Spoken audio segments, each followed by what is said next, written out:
Hey guys, Moshi Mochi here, and we're back with the Portalcraft Altersphere Take 2 Draft Infograph. Well, starting things off, I want to go over sort of the token cards that Portalcraft produces, which are the artifacts and the puppets. These are sort of a big deal because these are the main baseline mechanics in Portalcraft, just, adding puppets to your hand through the generators and just shuffling artifacts into the deck to be drawn for value later. So starting off, I'll just go with the what I call the first generation artifacts. These are the ones that came out in Portalcraft's release in its debut set, Chronogenesis. These are what would you generally call the artifact value engine that you typically see in the constructed level artifact decks. You got your ancient artifact, your 3-1 rush, super efficient at what it does. Shuffle into your deck. It's really good in the early and mid game when you draw it, and even in the late game, it's more efficient than like your other removal tools, even though it falls off in the card draw department. And then the rest of them, they're like very strong in the value department. They all draw cards in their own way.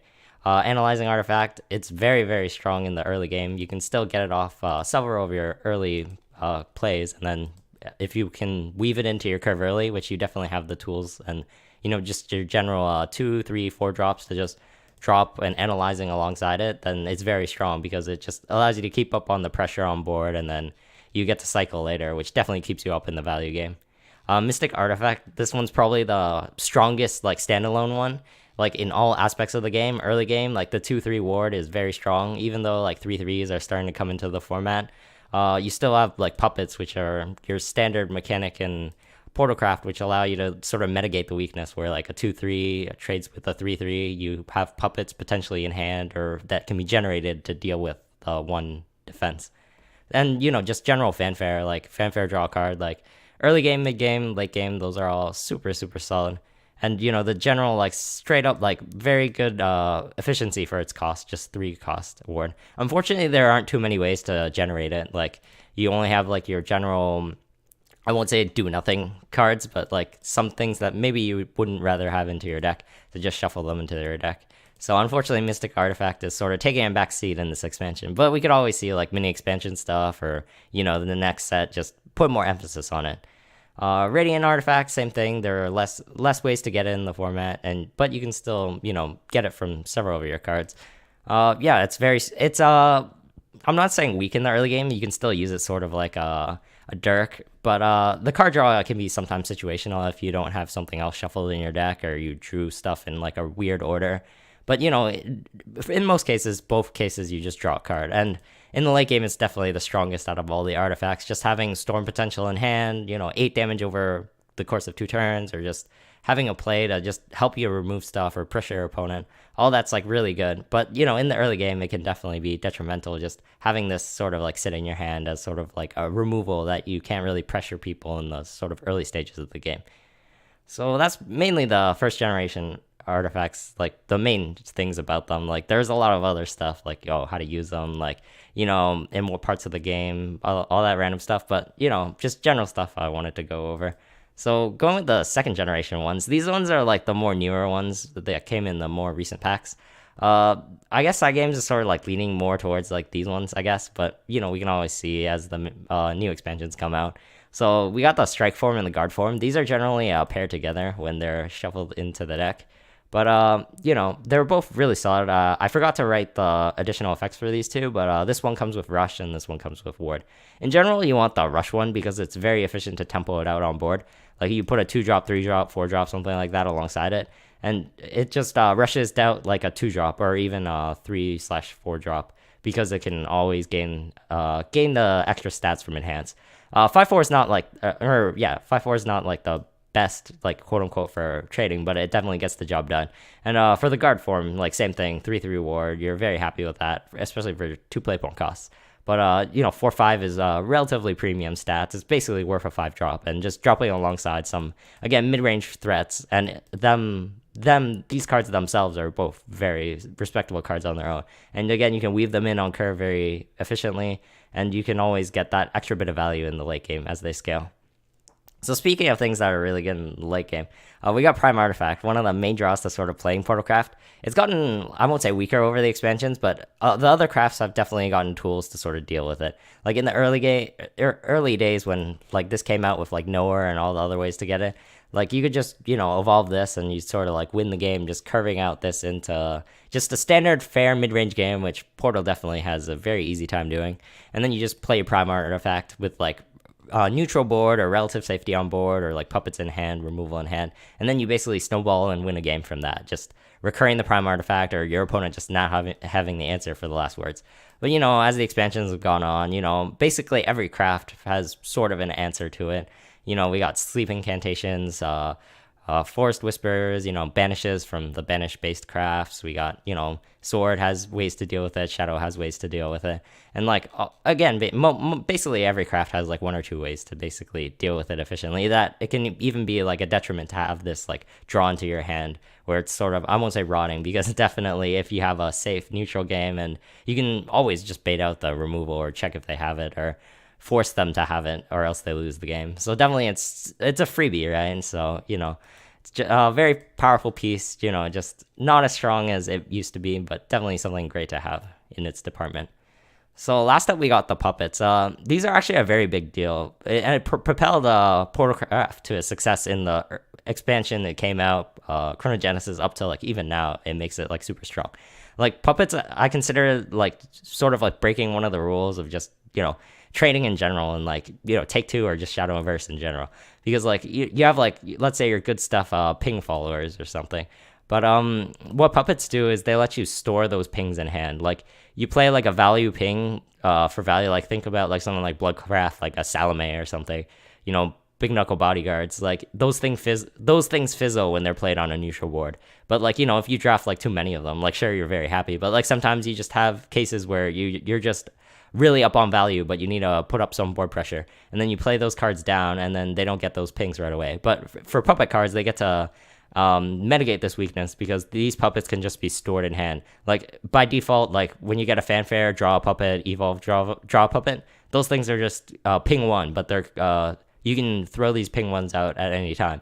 You can buff them, you can get some late game synergy cards going for them. It's like they do a lot for the craft, and they also, like when you mix them with like artifacts, it gives you a very safe like early to mid game, which allow you to sort of dig through your deck or just draw your deck in the natural order, and then you just draw your high value artifacts to sort of like win the game. And that's how like Portalcraft stayed very successful throughout its like its short time in arena. It's definitely propelled it to like the upper tiers with like its very premium removal, like just 5/2, 5/1. Like every other craft might actually have to invest like actual followers or actual removal into it, but Portalcraft, you always know in the back of their mind they could always have a puppet or two generated in hand, or just get them from their fanfares, and they can just deal with those problems, those issues with like no big deal.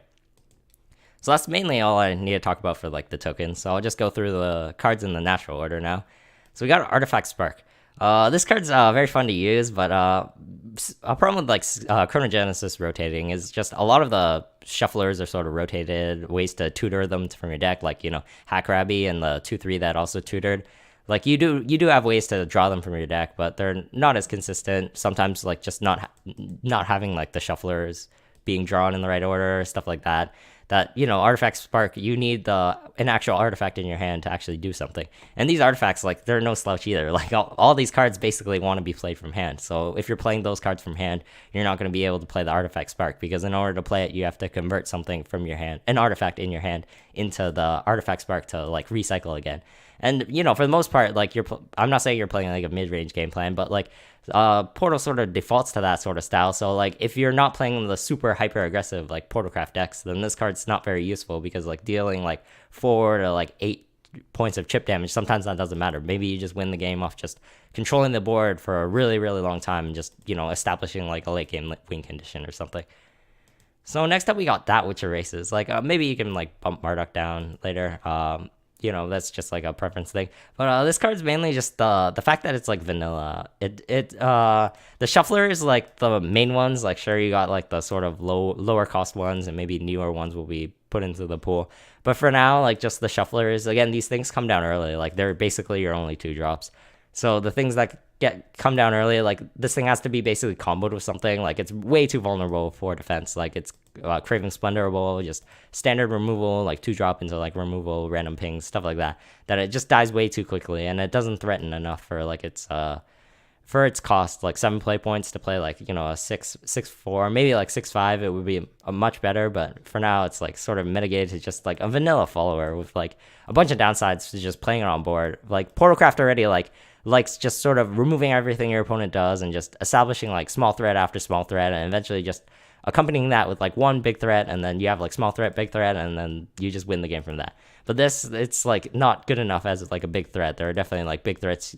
I won't say you're hesitant in draft, but you know, you already want a finite amount of these compared to like actual like really high on curve golds and legendaries. So definitely this one you can avoid picking up. So I guess I'll just like transition to Marduk, because like I think I won't say like I made a mistake, but you know, like you can definitely justify putting him down there. I just like put him a notch above because I won't say he's like consistent enough, or like, oh, you can play from hand, because like, you know, he still has the problem of locking you out of puppets and like just general small followers. But you know, just being a big enough follower, like sometimes you can make him work, but you can definitely push him down. It's more of like a preference thing. Like I prefer this 6 drop or this 7 drop over this 7 drop. But again, you can definitely, you know, have the preference to put him under that Witcher races if you honestly feel that, you know, this one can just do more work, or you feel like the anti-follower clause can definitely screw you over. Like, you know, sometimes I like fluctuate between these two too, just depending on the draft. So maybe respectfully, you can't go down here.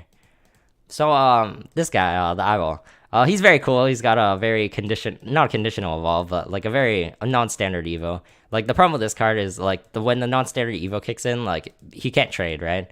So he trades into like something really big. Maybe you end up killing a 6 drop or like a 7 drop or something really big just because you evoed from a bunch. Like this conditional thing is like super hard to do. You in the past you had like meta production, and you could like use like a nowhere, do some like really cheesy plays where you just trigger resonance a bunch.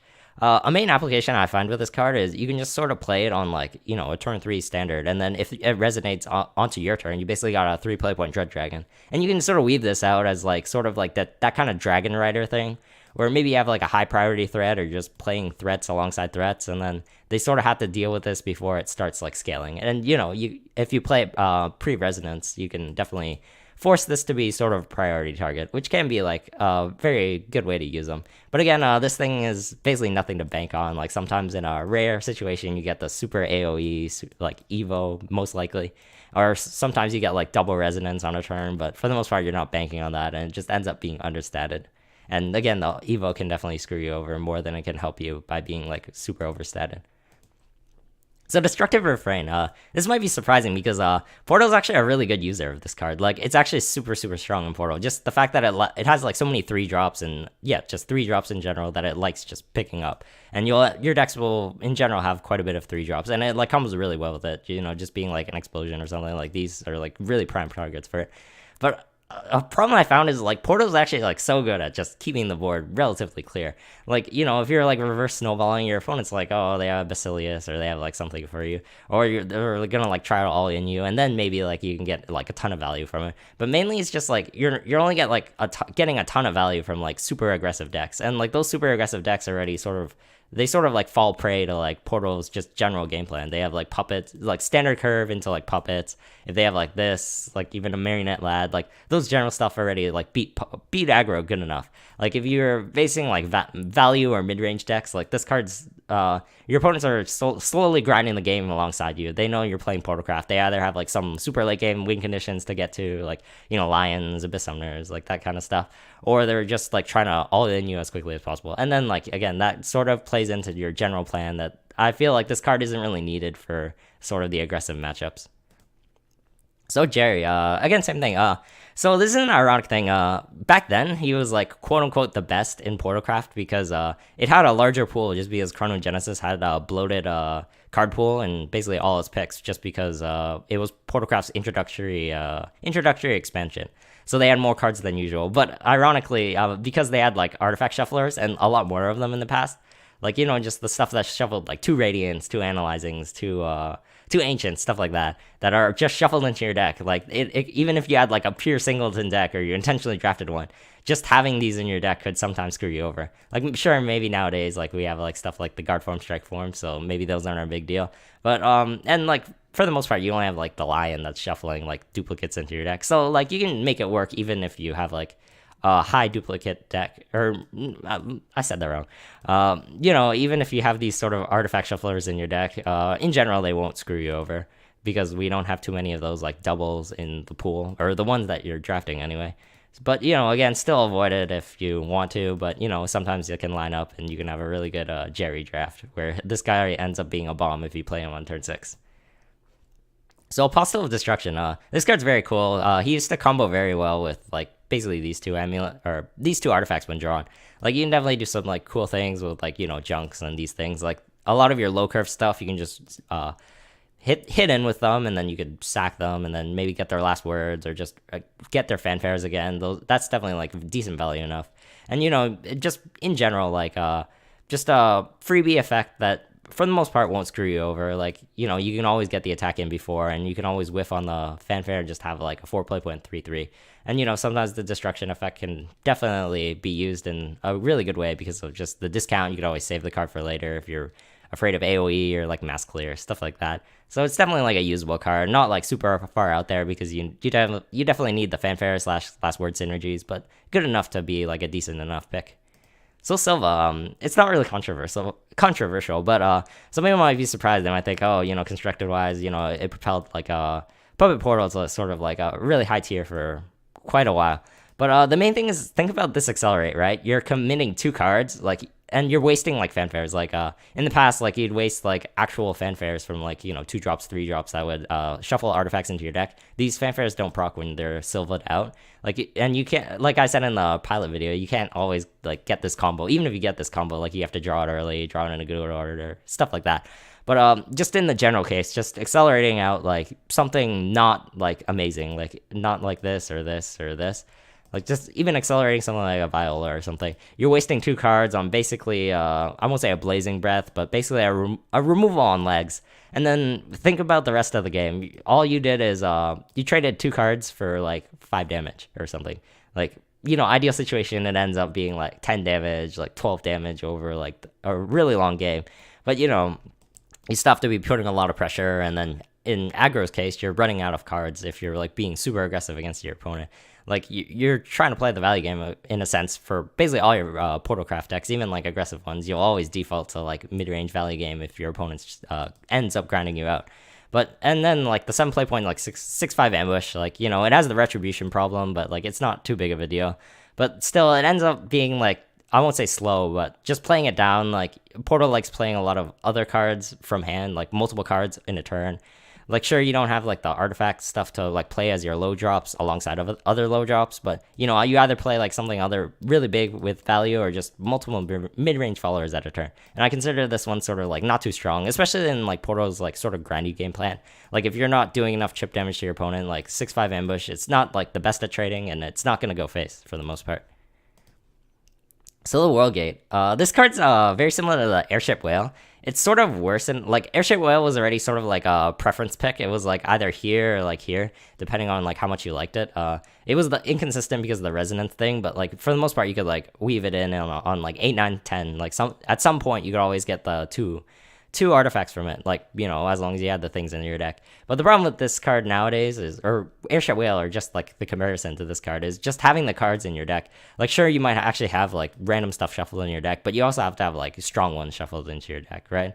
Like sometimes you might have like all of the same one, or you might just not have anything. Like the bonus is like this can pull like everything. It doesn't have like a play point restriction, so you can like pull primes, pull like a strike form. Like that's like super strong. You get like a trio of these or something, and like as a fallback, it's like an accelerate. Like you can use it sort of as a quote unquote bad like Blackened Scripture. Sure, it has like the additional shuffle clause, and these are like definitely above average compared to your standard cards in your deck. So you're definitely like reasonably happy with that. But the accelerate's sort of like below statted in terms of removal. Sure, there's banish implications, but you definitely don't want to be drafting like, I won't say low tier removal, but you have a lot of removal to draft. So drafting this as just removal isn't always the best thing. And again, not all your decks are gonna have like a chock full of like just artifact shufflers. So the inconsistency, even like getting this on 9, sometimes it's just vanilla on board, which isn't really good enough, especially being like such a late game drop with like potentially like it can potentially whiff and all that other stuff.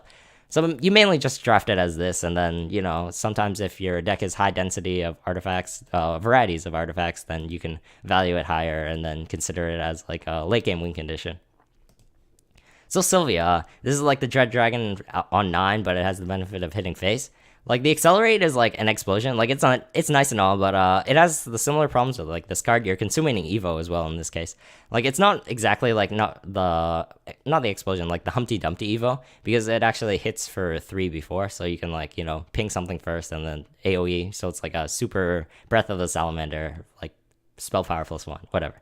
But yeah, this for the majority of the cases this clears. But again, this is the main thing about like just Portal having like such efficient like mid-range, like early to mid-game cards that just really deal with like aggressive stuff or even just mid-range stuff in general, that they generally don't have problems like getting snowballed out of control. Like sure, you might be able to like bait your opponent into like having a really good Sylvia Evo, but you definitely have cards that sort of like simulate this sort of effect. And the late game thing is just I won't say it's not strong enough, but it's sort of weak in a sense that it's like really low play point cost. Sure, it's the untargetable thing is definitely helpful with like dodging actual ping based removal, which is more of a thing nowadays. So it's definitely like good in that sense, like value enough, but it's mainly overcosted in terms of 9 play points, in my opinion. Like if it was 8, it would definitely be a lot stronger. But 9's sort of like missing out on a lot of like turns and just your general like 5 runs in a run, or 5 games in a run, in my opinion, where it doesn't make as much of a big impact as something that costs like 7 or 8 that's like very high premium. And like this effect, in my opinion, isn't like the strongest. It's like somewhere here. So Legendary Fighter, yeah, this card's like standard good stuff in like basically all your decks. Maybe not as good in Portal because you have a lot of stuff, but sometimes you might want to pick a 2-drop and just randomly get the synergies. Sometimes it can be super helpful. But again, I don't consider it like a super high must pick filler plus as always. So Rukina, she's got a cool thing you can do with puppets. You can actually throw these and like throw puppets on board, and you got like 0 play point fairies, so that's like very cool. And then there's always like giving the anti-destruction tag onto all of your followers. It's definitely useful for like dodging removal, stuff like that. And you can also like put destruction followers or destruction spells. You can always cast them on your own stuff, and then they don't die. So it's just a freebie on top of a 2-drop, like just above average in my opinion, and like more consistently good than something like a Legendary Fighter in my opinion. So Enervating Male, this card's like takes over sort of like that. What was the card? It's the 3/4 that's like evos, and then it doesn't resonate. It evos and then shuffles 2 into the deck and then tutors 1. I forget. I've never actually remembered that name, but it was probably Portalcraft's highest win rate 4-drop. But yeah, this thing sort of emulates that effect, but unfortunately it has to evo to do it, which that one did too, but it doesn't shuffle anything, so it's just a 3/4 Goliath with ward. And the invocation you can basically ignore. Like you have to have like a bunch of prime artifacts dying, which is already like super high value enough, or like just have a huge value artifact train going. And if you already have that going on, you're already sort of winning the game. So mainly you just focus on the ward and then the potential like evo that gets you something from the deck. But there are definitely like ways you can miss, but for the most part, you might have something that you shuffle in, especially from your early drops. So just getting shuffle tutor on your like two play points and then 4 play points, that's super strong. Like if you go second, you basically win the game on the value sense from just that. So very strong in that sense, but sometimes unreliable in just draw order and not drawing these, or just not having the evo for this in the sort of late game, and then it ends up being vanilla plus, which is basically good enough. But you have like sort of a better 4-drop to take, maybe a better 4-drop to take, stuff like that sort of like pins it down. But you can definitely like take it higher, and like if you get a lot of these like shufflers. So speaking of something that benefits from shufflers, we got the Rhino. This thing can whiff like maybe more often than you think. Like you remember the 7-drop that's the 5/6 that pings? Like very often, even in like Chronogenesis, that ended up being like ping 1, ping 2, sometimes even ping 0. And they had a lot more shufflers in their drafts. But like, yeah, again, it's mainly the problem of just whiffing. It becomes like more premium when you actually have like, the consistent thing. I love how I say that, but like, most of the 2-drops you're taking actually do have potential to shuffle from your deck.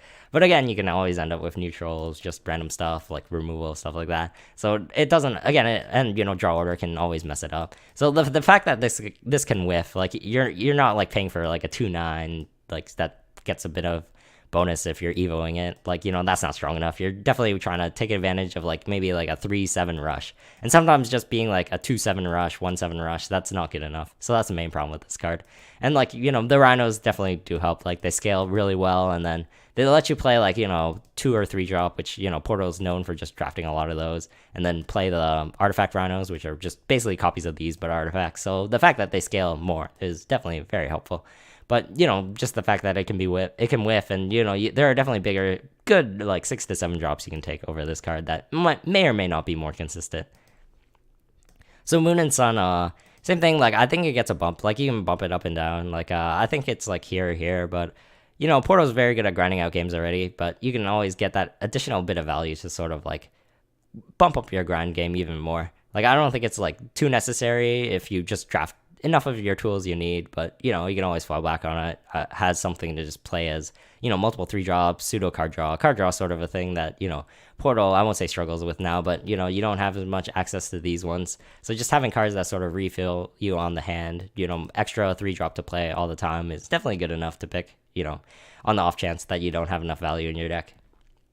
So Paracelsus, this card, I won't say suffers from the same thing as like other like value 2 drops, but he's a fighter most of the time. But if your evos align, you can definitely make good use of him. He has the benefit of like, I won't say scaling into the late game, but even evoing on 6, you can get the strike form and the guard form. You can enhance them, and then that's like a reasonable turn 6 play. Like especially like the strike form where you can get the double rush, which is definitely the stronger of the two. Like this thing basically wins games going second. Like you go second as long as you curve out like 2 drop, 3 drop, or maybe you can even afford to skip your 2 drop since you're getting a double rush during that turn. But just having like 4-4 and then 3-3 rush, that sometimes just seals the game, especially if like both of them live. You have like a puppet or 2 in hand, or potentially possible to be generated. Like basically in the mid game, it's very hard for your opponent to come back, barring some like very unfair win conditions and them stabilizing. So, again, it's not like a consistency thing. You can definitely draft it as like, a power play card, but, sometimes it can just screw up your curve and you have to just play it as a vanilla 2 drop. So Devil of Gaps, it's funny because the Blade of Dark, as much as like both of these effects are like pretty good, the Blade of Dark gets picked up way, way too often. Man, like for good merit, like it ends up being like the best option most of the time. Unless you're like dying on board, or you have like a really good trade you can get from like even like Blade of Lightning, one of your followers. Like mainly it's just dodging lethals with like putting a ward on something. But like the Blade of Dark gives you like so much utility. It deals with like problematic last words as well, and just the buff it gives to like random stuff. Like just don't throw it on your puppets. You can learn that the hard way. But throwing it on something random on board, it's definitely very, very, very strong. And you can definitely use it to your advantage. Gets you lethals, gets you like free trades, and just a bunch of random good stuff from that. And you can always fall back on the Blade of Light if you're like playing super, super defensively. And usually it's mainly when you're just clawing back into the game, but your opponent's like got you at like a 3 or 5 life, and then you're just dodging some storm potential. Because in most cases, the Blade of Dark ends up being better, even if you're being like sort of behind on board. So Dane, he's got the bonus of like the 3-5 rush stats, which is like sort of better in a sense than the 4-4, which I've mentioned before. But yeah, he trades decent, and this is a complete freebie on Fanfare. Like the fact that sometimes he clears everything. He's definitely big enough statted. You can evo him, and it's still like reasonably fine with AOE. Sometimes he magically clears everything. He's got the bonus utility of just the 1 damage pings, complementing a puppet or 2. They can definitely like get some really, really good clears. But for the most part, you're not gonna get this mass artifact thing unless you have like a bunch of primes dying. And then if you had a bunch of primes dying, you're probably winning the game anyway.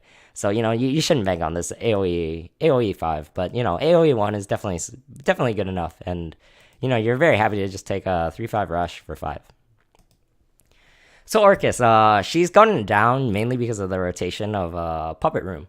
Like Puppet Room was so good for this card because the puppet on Fanfare and just the puppet from the junk, like all that together, like you have one less way to get it, and maybe your puppets end up being baited out early, or you need to trade them earlier. But you also have a better, I won't say better 9 drop or 8 drop, but you have a sort of similar effect with like a stronger body attached to this, which you're already like sort of like picking quite a bit anyway. So these competing, like these are very similar, and this one's like bigger, and it does very similar things. So it doesn't get like the double puppet like choose thing that you get as much as in the past now. So it's sort of like bumped down in a sense because like you're already you already don't want too many like 7 or 8. I won't say do nothing drops because these aren't do nothing drops. But this one's already like sort of a high pick in my opinion. I'll explain why these are all cluttered here later, but these are already like high picks in my opinion. So like this thing sort of like I won't say gets a backseat, but you don't want too many late game drops. You can always leverage the amount of value you have in your deck. So you don't have to pick it as much in the past unless you have like a super high density puppet deck where you can make good use of it. So the Gilneys, this gets a buff just because of the synergy with puppets, like having a puppet in hand, 1 or 2. Like these come down for free and then they become 3/1s. They can trade super well. And the fact that Portal is really good at just establishing mid-range boards. Like just dropping a 3-drop after removing stuff, 2-drop after removing stuff. And you just concurrently do that every turn. And then eventually your opponent just, they're sort of just establishing on board again. And this, it makes your 3-drops hit like 5s and like these hit like 4. Like, that's like super good. It helps you with trading even more, getting a bunch of value, and even the card draw late game super relevant, and even the ambush is very, very good. So Proto, this actually got a bump down. It's mainly like the thing with like all the things you can draft. Like the accelerate, like you don't want to use them as like the explosion kind of thing, but the effect's like very good. But Portal, I won't say Portal doesn't need the effect. Like you can always draft it on a whim, and it ends up being like very strong in basically all your Portal drafts. But like if you're trying to be more not aggressive, but like more mid-rangey, maybe potentially leading more aggressive, then it ends up not being as good, which you might want to do in this sort of format.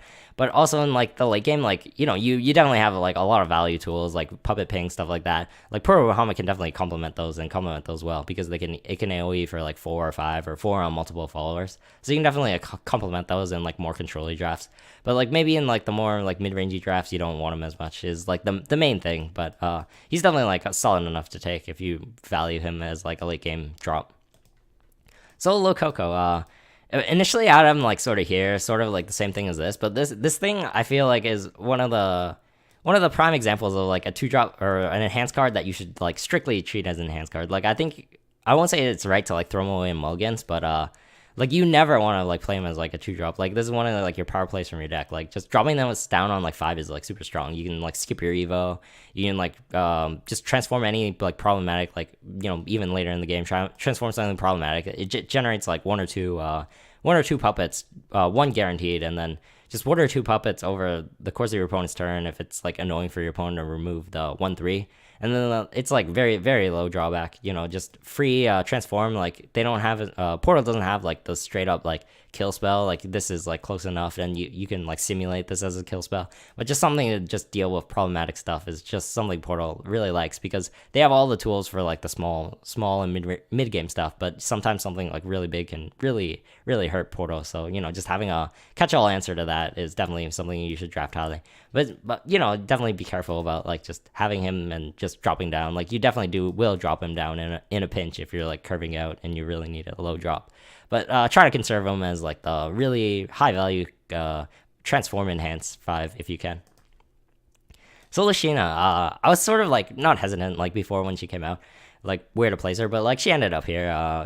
Before there were like other competition for like things that I want to evo on for, and now there's like sort of a bit less, but there's still like a bunch of stuff you want to evo. But like if you evo this on 4, like it's just a win condition scaling in hand. Like all this effects compiled onto each other. Like 1/4 Bane is with like destructibility immune. You can always combo it with your random like a joy of destruction on 5 or like this on sort of like the late game turns. That's like really good. Just putting it on this, getting the value off these cards, and then just having this not die. And again, this pseudo invulnerability is still really good for against opponents' random stuff that sometimes happens. Pitfalls are gone, but sometimes random destruction effects are still there. But this general stat line is fine, and just having win conditions in hand, destruction of white, destruction black. Sure, they can be banished or like random stuff, but over time, like as long as fair stuff is going on, you're just putting your value followers, puppets. Like eventually, you'll reach that win condition, and if your opponent's just playing a long game with you, like these will get there. Like you play the destruction of white, destruction of black, and you basically win the game from there over like 2 turns. So Liam, this takes over as like another high premium evo. Like this thing, if you evo it on like going second, if your opponent doesn't have like any unfair win condition, I think it's probably one of the strongest like strongest win rate cards like out there. Like it guarantees you like a turn 6 evo, which is ridiculous. And this thing even on 7 is like pretty ridiculous. You can even like skip like turn 5 or turn 6 evos just to like bait your opponent into like overextending, and then you play this, and then you wipe your opponent's board. You have like 2 things on board. Like the Victoria can even crash in like for 6. Like it can pseudo clash for 3 and then crash in for 6 if it really needs to suicide. But in general, the Zwei like trades really well. But maybe I'm just jumping to this really quickly. But real quick, this you can even throw him down as a Goliath that draws you a puppet. That's like super high value. But for the most part, you're trying to save him. Like if you can trade him for even like a turn 5, turn 6 evo, and you have an evo left, or even not having an evo left for those Zwei, that's like super high value. The fact that he has so much like just tied together, and again, he doesn't fall off even if you're out of evos. Just 3-4 draw a puppet, that's like above a bear puppeteer. So like you're very, very happy with this baseline card, and the fact that he basically wins the game on the spot, like the value game on the spot, if he evos on 4 or 5, is pretty ridiculous. So Heartless Battle, the Lloyd and the Victoria, mainly you're just picking the Victoria just because it's so strong, but you know, sometimes the Lloyd on like defensive stuff, like protecting stuff, whatever, sometimes you pick it when you're being more defensive. But mainly the Victoria, because you can skip evo on 5, and then you can like just trade with something mid-range that evoed after. And then the puppet either complements it, or you know, the puppet can be traded in after, or you can even bank it in hand. All that's like super strong. And like late game, like just, you know, it's added bonus just getting a Bane, like, you know, an extra Bane on the Victoria is like super strong. It also like makes it dodge like 3 play point removal, and you know, again, the Bane, like it's very annoying to like trade in random stuff into it. So it's definitely like just an added bonus, and for the most part, you can either make use of the 5 play point option or the 7 play point option. Both are very premium, and you'll be very happy to have it. So as a joke, this is the 6 play point Prince of Cusitis. Like I think your win rate, it's weird because I guess you can always like brick and like draw a bunch of primes when it's like not good. But this thing ends up being like ridiculous. Like its stats are like super high relative to like Portal. Like just evoing 8/8, like 8x after evoing, like having puppets or just removal in hand. It's very hard for your opponent just establish like an unfair board after, because like again, your 2 to 5 are super safe like in Portalcraft in general. So just dropping this down on a neutral board is very common, and it'll be like, again, like an 8-6 or 8-4 evo or something, and the opponent has to clear it and then establish something small on board. And then you can start snowballing the game with these ones. Like these are the main ones you sort of want to draw on those like early play point turns. Like all you need is like a bit of random stuff in hand, maybe like a removal or 2, and then maybe some like mid-range followers, and then you just sort of weave these ones out. These things will start going out of control just because they keep drawing stuff either when they die or when they fanfare. And then eventually you can just safely drop your primes, and then eventually you'll just bury your opponent in card advantage and just play a bunch of primes, and you should win the game off that. And it ends up just being good enough. 6 play point 6/6, you know, replace your deck with like high value cards is definitely very strong. So Zwei, I went over it with this card. It's pretty ridiculous, even at 7, where like the evo's not as consistent. You can like basically afford to like just drop like, you know, a puppet generator or just a bunch of value stuff on like on turn 5 or turn 6, and basically skip your evos on those turns. And it's basically, I won't say no drawback. It complements puppets really well. Like, you know, you drop a puppet, it makes the Victoria able to kill like, you know, 4 defense stuff. And you know, again, I said the Victoria can trade in with like up to 6 defense in a pinch. So all that's like super strong. And again, the evo, if you manage to evo this, it's like super strong because like it's the 4/4 trades into like up to Goliaths, and then the Victoria trades into 2 things. Like you can always trade into like a 3/3 and then just suicide into the like X6 or something. And all that's like super strong, all tied up to like multi-hit bodies. And again, the Victoria can always snowball. Like if you manage to keep it all alive, your opponent has to kill both this, which is a 4/4, like 4x after, and then the Victoria after, where it's like, you know, 3/1 with double attack, and it's like, you know, clears everything on board after. So they definitely have to at least ping off the Victoria after. So again, that's super high value, wins basically all your mid-range games, and without like barring some like super unfair stuff. So it's definitely a very high pick. So Alter Plane, similar thing. It's just like a really good big drop. I won't say it's like better than this. I'll explain these ones later again, like I said. But it's a big tempo play. Like, you know, same thing. Like I said, the neutral Vis Summoner. You're very happy to pick it. Again, card draw and Portal is sort of lacking in a sense nowadays. So you'll definitely take the pseudo card draw with like additional like value implications, random random followers, random spells, all that stuff is definitely very, very nice. And again, Prince of Casitas, Portal's very good at grinding out the game, but sometimes they end up like dirtling too much, and maybe they don't have the stuff to close out the game. Maybe you choose not to draft like too much of this stuff, or maybe you'll just run out of like late game threats, and this ends up being like the be all end all late game threat. And then sometimes maybe you can actually make use of the accelerate in this deck, but maybe not, since you're not exactly like constructed to your deck in terms of card draw. So mainly just having a late game condition, you're very, very happy with something like Prince. So onto the silvers really quickly. Crystal Cannon, like, you can definitely do some cool things with primes. It's mainly the problem with like these not being in the pool as much, and then you only have the primes, like these enhance, but it actually doesn't like count off that. So it's either like the rhinos or the primes for the most part. And then like the ping is definitely strong with like the primes. You can definitely lose on curve to like a nowhere into like this into like prime if you manage to get all the stars to align. But the main problem is when they don't align, it's not very strong. Like 4-play won't do nothing. You're waiting for like conditional stuff to shuffle stuff into your deck, and then you have to draw it after. It's not reliable enough, so definitely not a very good pick. You can sometimes like pick it over this if you have like want to try high rolling stuff, but for the most part, this one's safer. So speaking of this one, 0 play point. Unfortunately, this one doesn't really reset your resonance, but just random value thrown into your deck. It actually gets you any of the artifacts you really want. Like at the time, maybe you can like choose the removals, and like I feel like you don't want the ancients as much, but like analyzing mystics, like in the late game, those ones you lean towards those ones because they're the instantaneous sort of values that sort of like impact board, and these ones are like mainly for like the early game, but you can't guarantee them as much as in the past where you had like potential like 3 drops, 5 drops that just tutor them from the deck. So Inspired Inventor, you can definitely like draft this and like try to play aggro. It's definitely like a direction you can potentially lean.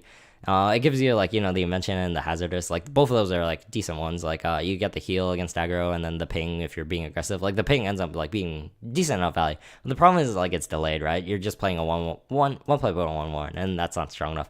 Maybe you can like combo it and just have it as an artifact to like discard it for like the random synergy that ends up being there. Or again, it's free destruction fodder too if you end up drafting like a bunch of joys in your deck, and then or just random destruction effects that you can randomly like destroy these cards, and they don't end up being destroyed until the end of the game where they proc themselves. So it ends up being sort of like okay if you want it, but for the most part you don't want it. You want to stay away from a 1-drop, in my opinion. So Captivating Conductor, this is sort of like the one of kind of card. It's suffer like maybe it takes the place of like the 5-drop removal that every craft has, but like Portal doesn't really have it. Then you can definitely do some like crazy stuff, like kills like 2 mid-range followers and 1 or something, and like fish up with puppets. The main problem is just like having like a snowball board in the mid game. Like it's very hard to let your opponent snowball. Maybe like you can set it up so you think your opponent's winning, and then they try to like play around the Basilius, and then they play into this, which is definitely a thing that can happen. Like playing around this ends up playing into this for the most part. But for the most part, like if you're just playing a standard grind control game, like just mid-range stuff in general, like your opponent's just gonna struggle to establish even one thing on board. So just playing 2 things, like having something injured hit something like fresh on boards, maybe that's good enough, but sometimes that ends up being not too great. And then this thing's definitely very clunky to play. Like again, you can use your own followers and like do some things, but it's not very strong if you use your own followers. You definitely want to use your opponent's followers in that case. So definitely it's mainly for a super hyper control deck, and for those kind of control decks you want like the artifact value stuff or like a late game win condition to go for, but those ones aren't as consistent or in the past in my opinion. So Disciple, similar to the disdain follower, this kind of card job I feel is like a trap. Not actually, but like you can definitely, it's like the Demon Eater, right, of Portalcraft. Like if you're curving out, like, and you like sack something, you play on curve, like especially if you're like going first and you want to be aggressive, like maybe you can just play this and then just hold your heels off on the aggro, and then you just play control game from then on out. Like drawing 2 cards, you're even on cards again, or you're going up on cards. That's like strong enough, but you're throwing away your board, which is something it's something that's pretty valued in Portalcraft. Like everything you have on board is additional stuff that's like it helps your puppets trade more. It helps you actually stay neutral on board. So throwing away even like an injured like 5-drop or just a standard 2-drop, like you wasted like 2-drop 2-drop, like that's a 4-drop play, and then you only have like 1-2 to show for it, and then you have to compensate by actually having like removal that you waste on the following turns to like try to deny your opponent's tempo and just win off just the card advantage, which you're already sort of sacrificing in terms of tempo on board. But a one of is definitely always like fine. You can always get it off puppets, but the danger of that is sometimes you have a finite amount of puppet generators in your deck, and puppets they're the strongest when they're trading into like 4/1s or X1s. Just saving them, having your opponent have awkward trades from then on out is definitely like something of high value. That sometimes trading this in for card draw, sure, in the late game it ends up being okay, but sometimes it can just be sort of a trap, just throwing away your puppet to draw cards. So Dirk, when he initially came out, he had like the problem of like being like sort of bad in terms of trading, but nowadays like he's fun. Like he ends up just filling the shoes of just Portalcraft's like quote unquote big follower removal. And again, as like a bonus, he ends up like drawing stuff from the deck. For them, it's not as good nowadays. Again, you don't have as many like Mystic or Radiant stuff that you actively want to draft. But you can still fetch your primes if you're like shuffling them into your deck, or like Radiance, some stuff like that. That ends up being like okay. And again, just drafting them at like 5/3. Sometimes it trades with a 2-drop, like when your opponent's like struggling to get back on board, which they definitely will be for the most part. So you can like crash this in 5/1, and then have this complement puppets, or your opponent has to waste removal on it, since if they're not Portalcraft. So it can definitely be annoying for them, and just acting as basically a 5 play point kill spell is definitely good enough. So Alterplane, this one doesn't get like the drop because like it's inconsistent, because it's basically good enough, right? Yeah, you definitely have enough options to take. It's mainly like conflicting slots. Like it's sort of like I won't say a clunky removal, but it's similar to like the 5-drop removal. Like you basically can clear everything in the early and mid game. Like sometimes you just don't want to play this, and just draw. Like sometimes you won't draw the artifact from your deck. Like even this resonance thing, like sometimes it doesn't proc. Like this thing is mistranslated, by the way. I'm sure most people know that have played with this card know. It can only fetch artifacts from the deck. So again, the 2-drops you draft for the most part will shuffle artifacts into your deck. But sometimes draw order, random stuff makes it so it's just not a terrible banish, but just an inefficient banish. And the value is definitely good enough, but it's definitely sort of clunky as a 2 of, in my opinion, especially with like other removal you might be drafting as well. So Miriam, she actually has the benefit, like some people might say, oh, it's inconsistent with the resonance, but like, and the effects, like you're shuffling it into your deck, but you don't always draw the primes or the radiants. But a very common application with this card is with the lion going first, or even like just any of the shufflers going first. Like going first, you have your 2-drop into 2-drop. Like you can keep this on your early mulligans, that's perfectly fine. But using the example of the lion, you can use the lion going first, as long as you don't do something random and resonate in the early games, or like mess up your draw order in the early game. You'll play the lion on your non-resonant turn 2, and then on turn 3 you can Miriam, use the devil side, and then tutor up the analyzing. And then the analyzing comes out, and then you have a 2-drop on turn 2, and then a 2/1 and a 2/1 that draws you a card. And that's like one of Portal's only like aggressive curves that they can sort of curve out. Like maybe you can have this as well on your turn 1. But yeah, just having that as like an aggressive option is like super strong, and it's basically no opportunity cost. This card's basically good enough with like other stuff just drawing you artifacts from your deck. Like this thing, even as a 2/1, you can sort of justify playing it with like potential value upside. Like the tutor option is something you should definitely consider a lot, because the shuffle, I see the shuffle used quite a bit when people have like actual stuff shuffled into your deck, because maybe they value the prime a lot, but with no ways to sort of reliably fetch the prime or radiant, if you don't, of course, with no reliable ways to get it, you should definitely consider the devil more if you have something in the deck to get in the value sense. So the lad, this thing, even though it's still like 5/5 rush, like even Portal needing 2-drops, that's like a big thing. Like sometimes I won't say you won't get these, but you have to prioritize all these highly. Even this one, like sometimes you just end up playing this as a 2. But like it's super high value enough. Like you can even evo this and then get the freebie puppet from it, like as a standard evo over a few turns. But like just getting free evo is like it plays into Portal strategy really well, just because Portal opponents generally struggle to like, they have to remove your thing on board and then establish something on board. So that thing is generally under curve, so a 2-drop or a 3-drop. So this thing trades into it very, very nicely, and then you get additional value off of that. So then on the following turns you can establish more, and then again you have like a puppet in hand to just start a snowball or just grind out the mid-range game. And again, this thing's just super solid as just a 5-drop, evo 2-drop. All that's like super good. And again, you're valuing 2-drops very highly, so you'll definitely pick this guy up. So the Angel Portal gets the benefit of having two just vanilla 3 drops, no downside. This one shuffles like the good early game artifacts into your deck. Maybe it has the problem of like just drawing them super late game and not having ways to fetch them in the early game.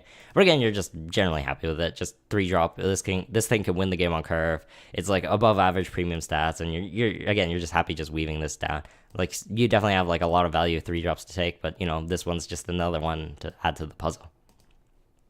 So the Nicolas, he got the nerf, which is unfortunate, but like he was way too strong at 4. Like in Take Two, it's funny because the enhanced 8 is actually not that strong. Like Portal likes playing from the hand, like just playing multiple drops at once, removal plus drop, stuff like that. Where like the Nicolas is just you're consuming your entire turn for like 2 vanilla things on board, which is funny because it's like already strong enough. It's like 10/10 stats basically. But the Roboni is definitely much stronger when it's popping. Even on 5, it's like reasonable enough because you can evo this on turn 5, and it's still like a reasonable enough evo. It lives basically most things when it's evoed. It threatens quite a bit, and again, follow up with puppets, removal, whatever, and you generally have like safe mid games. And then like when the Roboni pops, you can like set up like really strong late games where you have like a couple of mid-range followers or just a really big follower, like a combination of those and the Roboni popping, and like all those together can definitely just win the game off that turn. And again, this is like, I would say no opportunity cost. Like 5 play.54 is just playable in a sense on its own. So just having these bonuses tacked on are very, very strong.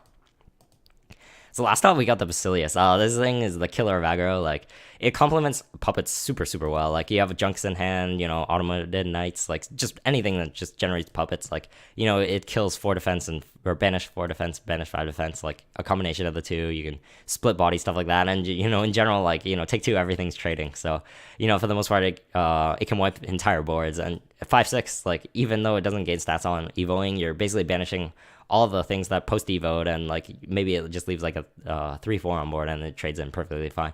So the fact that it just completely wipes boards, like it just plays into like Take Two's general mid-range game plan, that it just completely annihilates boards and basically no opportunity cost to take it. It just bodies basically every craft in the format and basically propels Portalcraft to one of the premium like mid-range winners in the format. So Ancient Apparatus, this card's like weird because it's funny because it synergizes with itself. It shuffles these expensive artifacts into the deck, and it can combo with itself. You can always get the glow. Like the Squadron's the one you want to get. The glow is like some random heal off like artifacts that are played, but for the most part, that's irrelevant. Like you're not gonna have too many artifacts that are drawn from your hand, especially nowadays. But some once in a blue moon, maybe you want to heal from like 4 defense to like 5 defense, and then like dodge like a random like Sanctum Keeper lethal or something. But Squadron, you can definitely fetch some random stuff from the deck. It's 3 or more, so random stuff from the deck, primes. It synergizes with itself, like I said. Maybe you have a curve, like 2 Ancient Apparatus early game, like the dream. But unfortunately, that's definitely I won't say on the weaker side. You're relying on draw order. You just played 2 do nothing cards. Sure, you might have drawn like your Mystic artifacts, and maybe you can recoup that loss, but it's inconsistent in that sense. So mainly you just like even this sort of effect, like it's been played before and you can definitely play it. Just get the Mystics, Radiance, Primes. Those are all decent enough options to shuffle into your deck, and then you hope you draw them early. And maybe sometimes you don't hope you draw the Radiance and the Primes early, but it can definitely work out, but it's not very consistent in the sense. Maybe it just does a 1-of in your deck. So War Machine got a lot worse because of the CG rotation. Like it doesn't end up with Ward a lot of the time anymore. You don't have the consistent like these early ones anymore.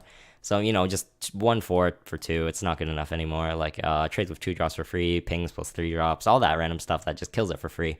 That it's again the vanilla text line definitely hurts it. So you'll definitely like bump it down, especially on the 2-drop department. But sometimes you'll need it and you'll draft it as a 2-drop. Hopefully you can like pair with a 2-drop or a 3-drop, and it definitely evo's nice enough, like 3/6 evo. Trades with a bunch of things, complements puppets, all that stuff. It's definitely like a reasonable fallback to like a 2-drop if you don't get enough. So Joy Destruction, this one might be surprising here, but this is sort of like, I won't say like a meta call thing, but It's mainly like you have a lot of like efficient like removal stuff just off puppets alone, and just rocket knuckles. It's funny because CG rotation made this better because there's not as much tutors ways to get artifacts in your hand. You can definitely like play them out earlier. Like in the past, rocket knuckles, it overkilled, did 6, and then you didn't want it to do 6 because you didn't want to discard your follower, stuff like that. But nowadays it doesn't discard as much, and like this does basically as much as this. But again, sacking something can be very detrimental. Like even like puppet into this, like your puppet could have traded anyway into like a 4-1 or something. But the one play point thing can definitely help. Like you can always sack off something that was basically about to die. It's very efficient on curve. You can definitely do some things with it. But I feel like in the general case, like just having a standard follower on board, you're throwing away similar to the stain stuff. You're throwing away pressure on board, which I'm not saying Portal wants to be a deck that pressures, but in the matchups or games that you want to pressure people, like it's definitely like a detriment to just have this in your hand. So, you can definitely draft it higher in like some drafts, some play styles, but I'm just, putting this down here as like sort of a precautionary thing.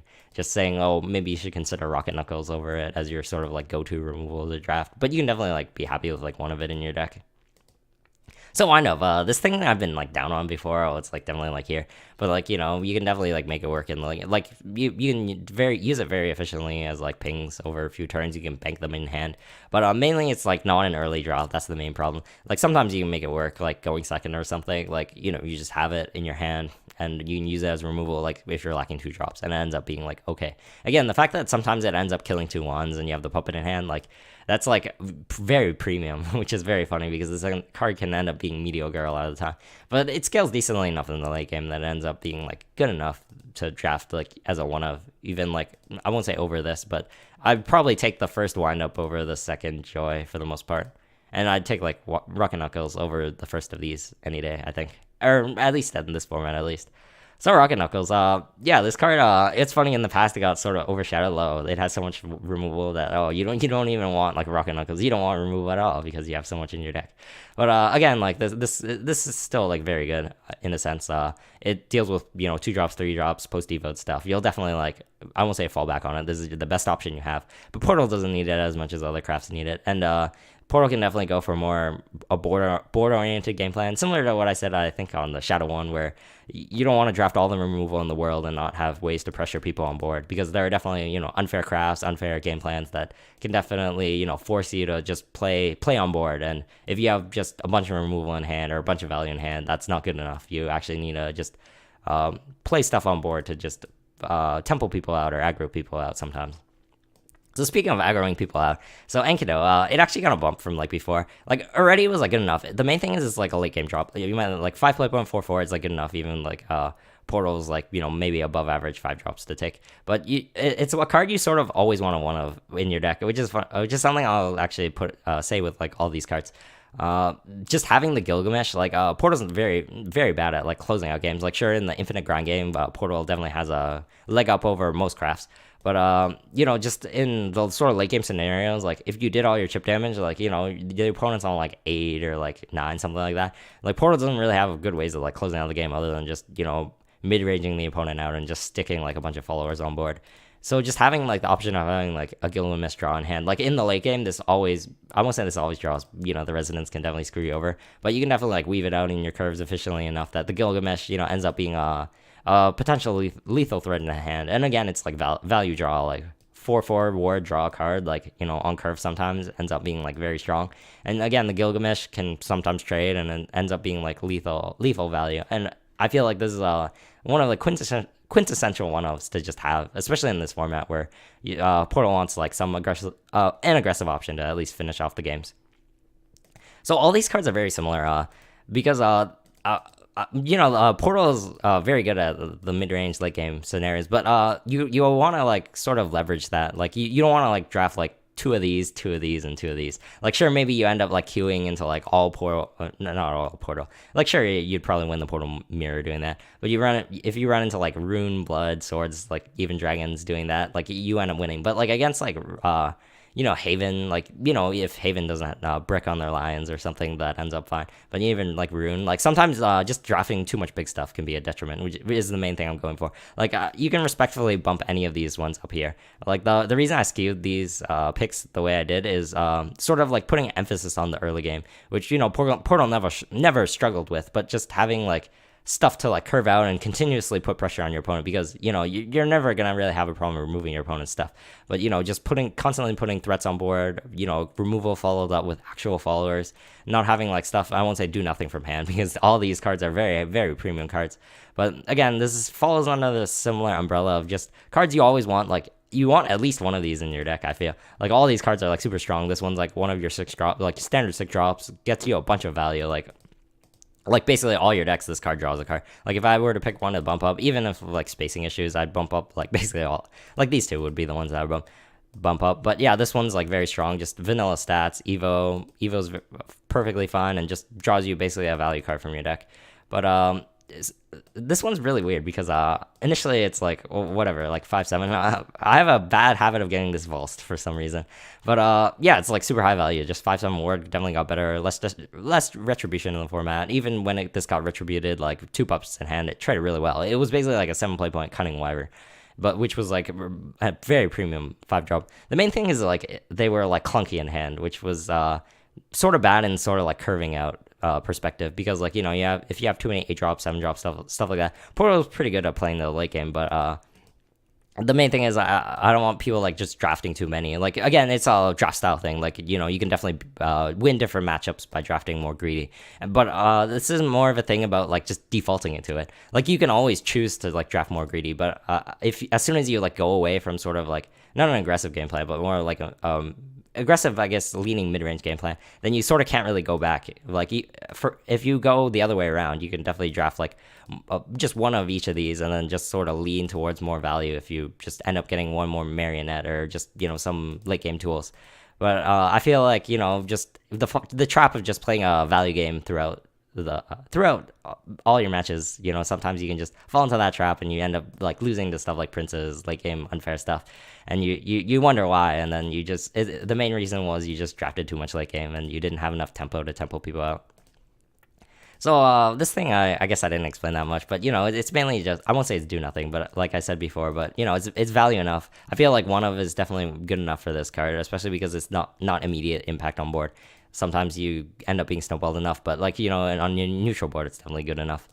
But the marionette is another card I said I would bump up if I had more space, or the list was different, stuff like that. This card ends up like even overthrowing Orcus in my opinion, with like less puppets in the pool, or more pressure to use them. Like this thing's super good. It gives you like chip damage. The main thing is like the clunkiness. Like this thing trades like super well. Like it complements followers on board. It helps you like trade with stuff. Like the first marionette is probably more important in terms of like rating these. Like having one of these in your deck is super important. Having one of these in your deck is super important. I don't think having an automaton in your deck is important. I think I would take the second marionette over the first silver, unless I was like I was really hard pressed to have like a 7 drop in my deck or something. I think the second Draco marionette is better than the first silver automaton.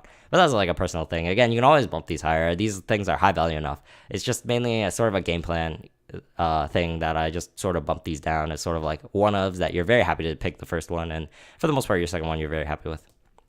So the Lion, I explained this with this card.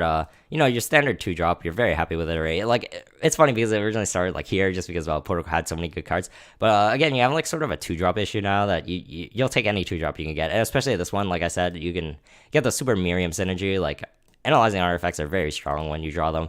Like you can weave them out alongside other things and keep the value train going. Win off card advantage, win off curve.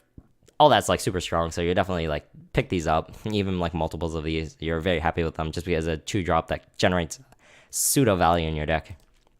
Similar to the Alchemist, like the strike form and the guard form, they scale well until late game, and even the strike form like trades super well, and the enhanced 4 always is very nice, and you can get the resonance bonus on it, but even if you don't, it's super good. Sometimes you can make this switch your resonance that ends up being pretty good. But for the most part, regardless if you get 1 or 2 into your deck, both are, it's a very solid card just being a 2 drop. So the Automaton Knight, one of the best things you can get off your Silva. Where is it? Yeah, right here. But just a general 3/2 trades really well in this format because of the 3/3s, and then last words get a puppet. This is one of the cards that really lets you stay ahead in the game. And you just play it down, get a free puppet after. It's trade sort of like a 4/2 after, and you can always beg the puppet for future trades later. It's super, very, very, very strong in that sense. So Jessica, same thing. She has the benefit of hitting puppets. You can actually do something very cool with it. You can actually put this on a puppet. Since they don't die on your opponent's turn, you can put this on a puppet, and then it forces targeted stuff on it. So you can play around some random hard removal, ping removal, stuff like that. So that's a cool application you can do with it. But the free fencer stats, you can use it to be aggressive, which is a very cool draw to this card. 2-drop into 3-drop that makes this a 3/2. It helps it trade with 3/3, stuff like that. And again, the puppet synergy is always that, and also got some additional benefit that you can definitely make work. And vanilla stats on board, you're very, very happy with this card. So Servant of Destruction, when I initially saw this, I said, oh, this card's actually too broken. It's too good in the mid-range game. And it ended up being just okay.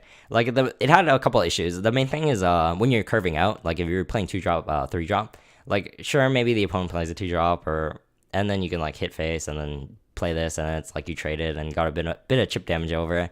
But the main issue is just clunking on these, or just destruction stuff in general, that you play it and there's no good pings on board, or it's very inefficient to do stuff. The fact that this can rot in hand, sometimes it's a detriment to have this in your hand.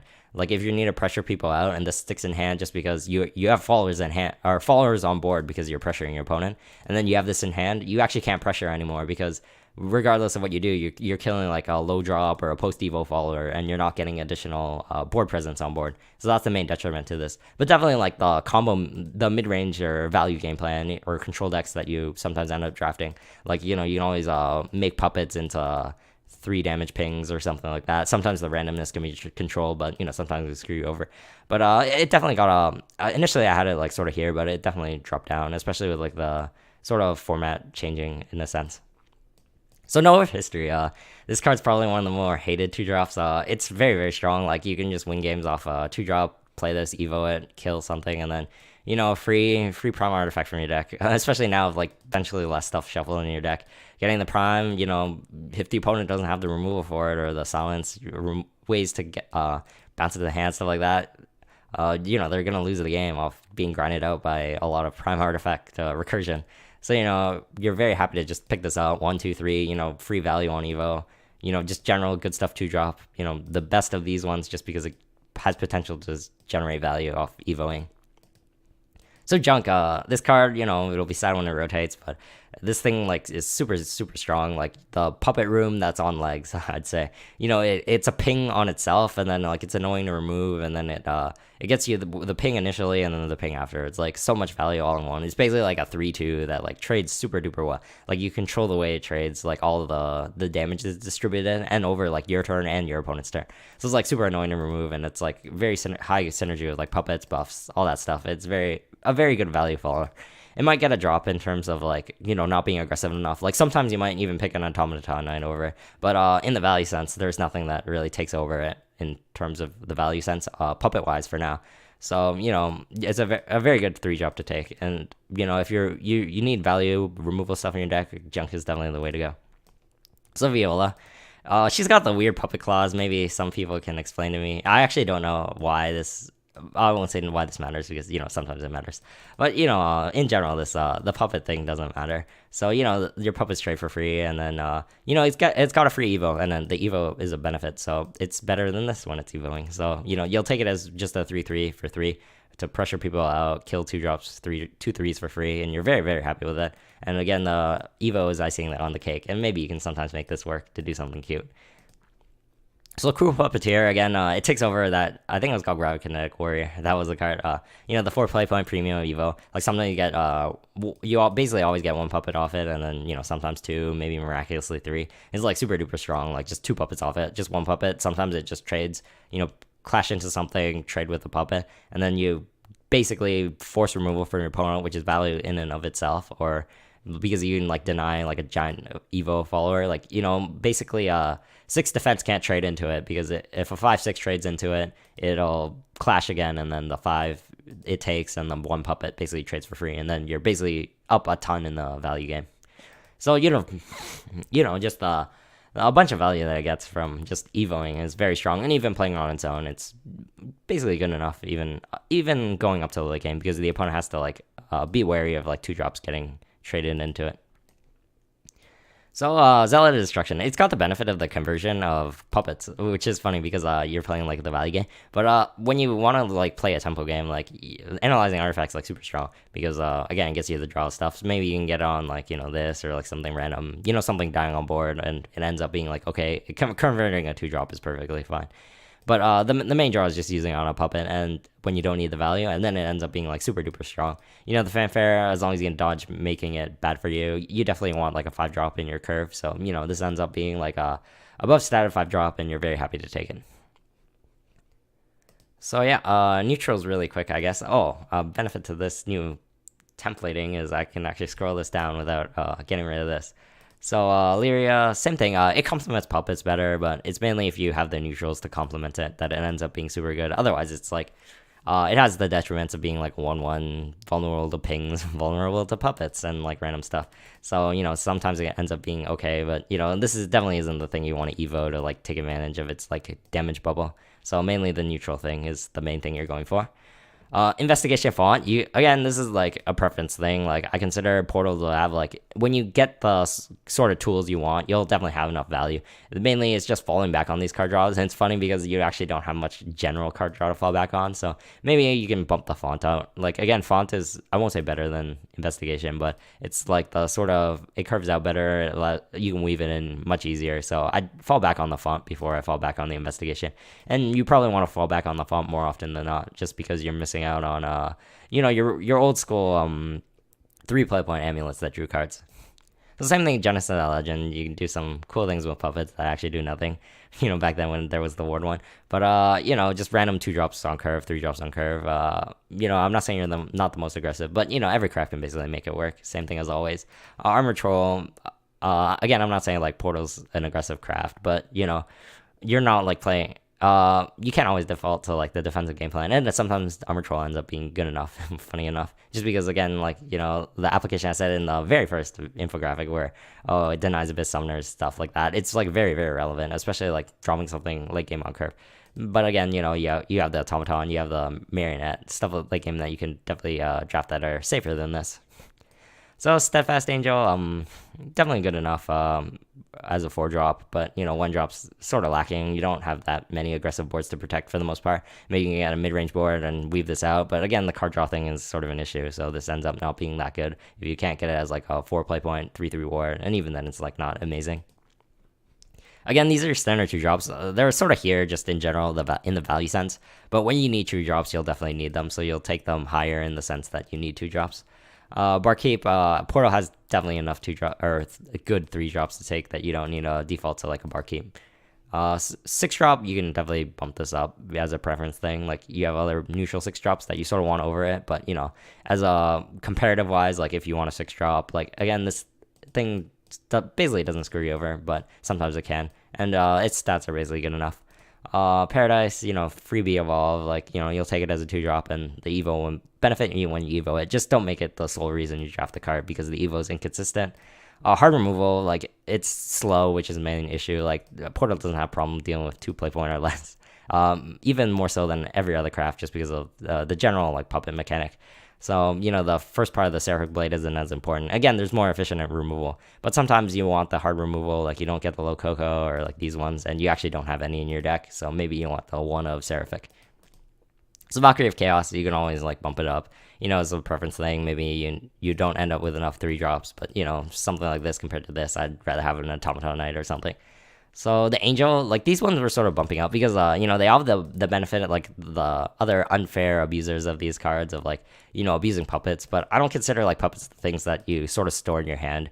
And Portal is sometimes okay at, keeping someone on board, but, even in the mid-game, 6, 7, 8, where this card's, the most unfair, Portal might be just grinding people out in a neutral game, and sometimes it ends up not being the case that ends up being good. And, just dropping this onto a puppet isn't, the best thing in the world. But, again, it can always, end up being good on, 2-drops. But, sometimes it's an inconsistency thing, which holds it back, in my opinion.